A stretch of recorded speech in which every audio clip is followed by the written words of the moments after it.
Hello everyone, स्वागत है आपका ट्विंकल्स जायका में। आज मैं आपके साथ पेपर भटूरे की रेसिपी शेयर कर रही हूँ जो खाने में बहुत ज़्यादा टेस्टी लगते हैं। आपको मैं सारे वो टिप्स दूंगी जो एक हलवाई या स्ट्रीट स्टाइल जो पेपर भटूरा मिलता है वैसे। आप एक बार इस रेसिपी से भटूरे बनाइएगा, आपको बहुत टेस्टी और अच्छे लगेंगे। तो मैं आपको कई ऐसे सीक्रेट बताऊंगी भटूरे बनाने के। इस वीडियो को पूरा देखिए, वीडियो हेल्पफुल हो तो वीडियो को लाइक और चैनल को सब्सक्राइब जरूर करिएगा। तो चलिए फिर वीडियो को शुरू करते हैं। तो यहाँ पे मैंने 1.5 कप मैदा ली है, क्योंकि हम भटूरे बना रहे हैं तो मैदा का यूज़ करेंगे। तो हम यहाँ पे 1.5 कप मैदा लेंगे। अब जो आधा कप बचा है ना 1.5 कप में, उसमें हम डालेंगे गेहूं का आटा। अब गेहूं का आटा मैंने क्यों लिया है ये मैं आपको बाद में बताऊंगी। अब मैं इसको डाल देती हूँ। तो 1.5 कप मैदा में मैंने आधा कप गेहूं का आटा डाल दिया है। साथ ही मैं इसमें डालूंगी एक जो खाने वाली चम्मच होती है उतनी सूजी, जो हमारे भटूरे को होल्ड करके रखता है, इसलिए। साथ ही हम इसमें स्वाद के अनुसार नमक डालेंगे, आधी छोटी चम्मच चीनी डाल देंगे और बेकिंग पाउडर डालेंगे आधी छोटी चम्मच। अगर आपके पास बेकिंग पाउडर नहीं है तो आप सोडा यूज कर सकते हो, पर बेकिंग पाउडर से जो इसका टेक्सचर है भटूरे का बहुत अच्छा आता है, क्योंकि बेकिंग पाउडर 2 बार रिएक्ट करता है, एक बार पानी के साथ, एक बार सेकते हैं जब। तो आप अगर है तो बेकिंग पाउडर ही डालें, वरना आप मीठा सोडा भी डाल सकते हैं। उसके बाद हम आधा कप इसमें दही डालेंगे। दही थोड़ा खट्टा लें, उससे जो भटूरा है काफ़ी अच्छा बनता है, क्योंकि वो फर्मेंटेशन के लिए अच्छा होता है। और सबको अच्छे से मिक्स कर देंगे। अब जो स्ट्रीट स्टाइल जो भटूरे मिलते हैं उसमें वो कभी भी दही का यूज़ नहीं करते हैं, क्योंकि कॉस्टिंग कंट्रोल भी तो करना पड़ता है, क्योंकि दही बहुत महंगा पड़ता है ना भाई। पर आप ज़रूर दही डालिए, दही से भटूरा बहुत सॉफ्ट बनता है और खाने में भी अच्छा लगता है। तो फिर इसके बाद सबको अच्छे से मिक्स कर लेना है। अच्छे से मिक्स करने के बाद पानी डालकर इसको बिल्कुल सॉफ्ट डो बनाना है। इतना सॉफ्ट कि जब हम बिना परूथन के से बेलें तो वो आसानी से बिल जाए। बहुत ज़्यादा सॉफ्ट भी नहीं और बिल्कुल हार्ड नहीं करना है, ज़्यादा से ज़्यादा सॉफ्ट रखना है। जैसे ही मैंने जिस बाउल में दही लिया उसी में मैं पानी डालकर इसको अच्छा सॉफ्ट डो बनाकर तैयार कर लूँगी। तो आप इस तरीके से देख सकते हैं। अब आपको करना है सबसे इम्पोर्टेंट स्टेप। तो देखिए अब मैं आपको बताती हूँ कि यहाँ पे हम 1 चम्मच ऑयल लगाएंगे। उसके बाद जो मैदा में चिपचिपाहटपन है ना, वो हमें ख़त्म करना है। तो अब हम इस तरीके से इसको करते हुए और इसको पटकेंगे। पटकने का मतलब, जैसे कि जो हमारी मैदा है ना, उसमें जितना भी चिपचिपाहट है वो सब कैसे ख़त्म होगी। हम इसको 1 से 1.5 मिनट तक उठा उठा कर इसी पे पटकेंगे। अगर आप चाहे तो चकले पे भी कर सकते हैं इस प्रोसेस को, पर इस स्टेप को बिल्कुल भी मिस मत करिएगा। भटूरे सारे इसी वाले टिप से फूलते हैं और भटूरे सॉफ्ट भी बनते हैं।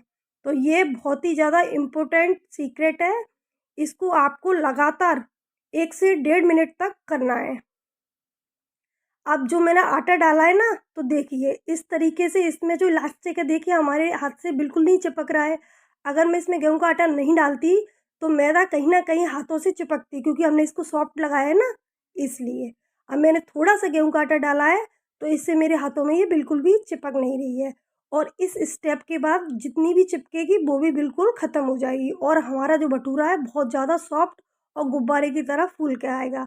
अब मैं आपको ये भी बताऊंगी कि जो नॉर्मल भटूरा, देखिए भटूरे कई लोगों के फूलते हैं, ऐसा नहीं है कि नहीं फूलते हैं, किसी के नहीं फूलते हैं वो बात अलग है। पर जिसके फूलते हैं उसमें भी 2 अंतर होता है।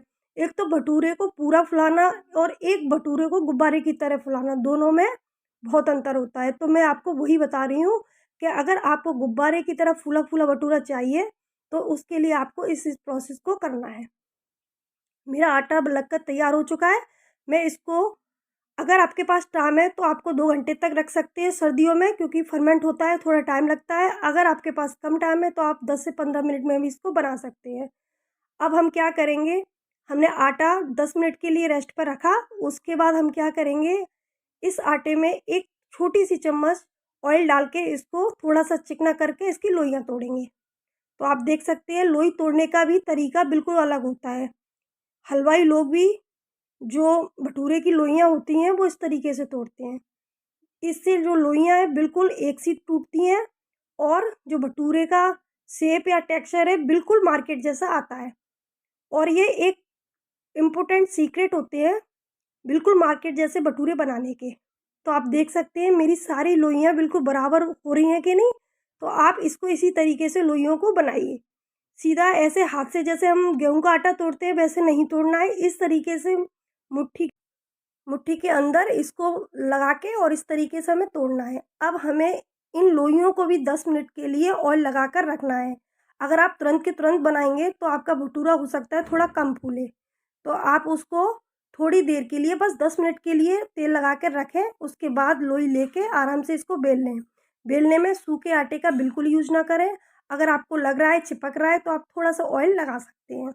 और आपको इसको कुछ नहीं करना, बेलते जाना है। जैसी शेप चाहे, ओवल शेप, गोल शेप, आप जैसा रखना चाहें आप रखें और बस बेलते जाएं। बिल्कुल ये चिपकता नहीं है। और इसके किनारे और जो भी आप चाहें जैसे इसको बेल दें। उसके बाद अब मैं आपको बताती हूँ इसको सेकने का तरीका। तो यहाँ पे हम रखेंगे ऑयल। अब इसको करेंगे गरम। अगर आपको जो हमने भटूरे का ऑयल रखा है उसको आपको 100% गरम रखना है। बिल्कुल ऑयल बिल्कुल गरम हो। अगर थोड़ा सा भी ठंडा होता है तो मैं बताऊँ क्या होता है। अब आप देखिए भटूरा ये भी फूल गया। नॉर्मली लोगों के यही भटूरे इस तरीके से फूल भी जाते हैं। पर आप देख सकते हैं जो इसके किनारे हैं ना, साइड्स देखिए इसके ध्यान से। साइड्स इसके थोड़े पिचके हुए, बीच में से ये पूरा फूल रहा है। ये कारण होता है भटूरे का। जब हम तुरंत बेलते हैं और उसके बाद हम तुरंत ही इसको सेकने डालते हैं तो हमारा जो ऑयल का टेम्परेचर होता है वो थोड़ा सा कहीं ना कहीं कम होता है। ये रीज़न होता है भटूरे का इस तरीके से फूलने का। अब मैं आपको दूसरा सीक्रेट बताती हूँ जिससे भटूरा गुब्बारे की तरह फूलेगा। तो यहाँ पे मैं दूसरा बेल के तैयार करती हूँ और आप इसको देखिए। अब ये देखिए आपको मैं इसको डालूंगी और इसके फूलने में उसके दोनों के फूलने में बहुत ज़्यादा अंतर आता है। देखिए अब इसके किनारे देखिए आप, किनारे से फूला है ना ये। बस इसके टेम्परेचर को आपको ध्यान में रखना है। आपको मतलब ऑयल का जो टेम्परेचर है बहुत ज़्यादा हाई होना चाहिए, मतलब धुआं निकलने वाला होना चाहिए। उसके बाद आपके सारे गुब्बारे की तरह भटूरे फूलेंगे। बेकिंग पाउडर से देखिए इसका जो इसकी पीछे की लेयर है वो देखो कितनी ज़्यादा फर्मेंट टाइप की हुई है। तो आप तीसरा भटूरा भी देख सकते हैं, सारे ही भटूरे गुब्बारे की तरह फूलेंगे। आप इसके किनारे को नोटिस करिएगा कि इसके किनारे कैसे हो रहे हैं। बस ऑयल अच्छा होना चाहिए और किनारे, ये होता है पेपर भटूरा बनाने का सीक्रेट। आप साइड देखिए कैसे गुब्बारे की तरह फूली है ना साइड्स, बस ऐसे ही भटूरे बनते हैं। आप जब इनको ठंडा करके रखोगे ना, तब जब इनको हाथ पे रखोगे तो ये ट्रांसपेरेंट लगते हैं, अपना हाथ अंदर से पूरा दिखता है। क्योंकि स्ट्रीट स्टाइल दिल्ली में जो भटूरा, पेपर भटूरा मिलता है वो हमेशा इस तरीके से बना के रखे जाते हैं और तवे पर गर्म करके छोले के साथ सर्व किए जाते हैं। तो मैं आपको वही रेसिपी शेयर कर रही हूँ। साथ ही मैंने आपको सिंपल भटूरे की भी रेसिपी बताई है। तो मैंने कई टिप्स और सीक्रेट बताए हैं भटूरे बनाने के। आप मेरी रेसिपी से भटूरे बनाइए, आपको पसंद आएंगे। कैसी लगी है रेसिपी कमेंट करके बताइएगा। वीडियो को लाइक ज़रूर करिए, चैनल को सब्सक्राइब करिए प्लीज़, अगर रेसिपी थोड़ी भी हेल्पफुल हो तो। फिर मिलेंगे न्यू रेसिपी के साथ, तब तक के लिए बाय बाय।